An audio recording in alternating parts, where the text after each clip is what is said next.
The Men of Fire Beach Collection, Books 1 through 4. Written by Lorana Hoops. Narrated by Lorana Hoops. Audio copyright 2020. Fire Games. A Christian Romantic Suspense. Written by Lorana Hoops.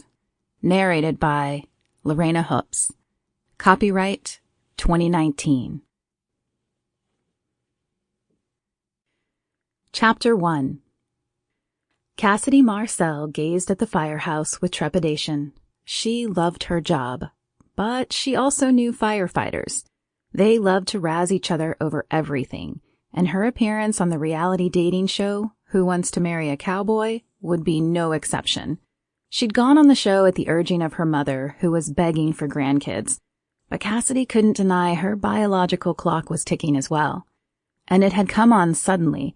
One day she'd been content to be a single woman focusing on her career as a firefighter, and the next, a desperate need to start a family had erupted within her.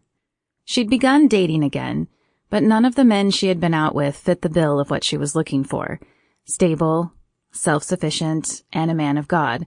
So when she'd seen that Tyler, the cowboy bachelor for this episode, was one, she'd reconsidered her initial refusal and asked God for clarity. While she hadn't heard a loud voice in her head, she'd felt a sense of peace about it, and so she'd done the audition, and been chosen, and even felt a connection with Tyler, until it became obvious that he had eyes for someone else. Now she was back, with a wounded ego, a bruised heart, and a feeling of confusion as she wondered if she'd been following her own will instead of God's. And she knew there would be teasing from her fellow firefighters. Plus, she wondered how Captain Fitzgerald was going to react. The stony-faced captain hadn't been her biggest fan before she took 3 weeks off. She assumed she would be even lower on his list now. Inhaling deeply, she pulled her shoulders back, hoping she appeared more confident than she felt. Then she opened her car door, tucked her dark hair behind her ears, and walked into the lion's den. "Marcel, so glad you could grace us with your presence again."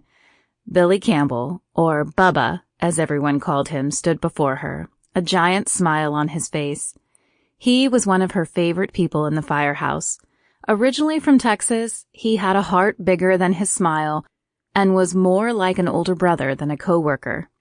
"I didn't want you to feel like we didn't want you, so I thought this might help." From behind his back, he brandished a miniature black cowboy hat. Sample complete. Ready to continue?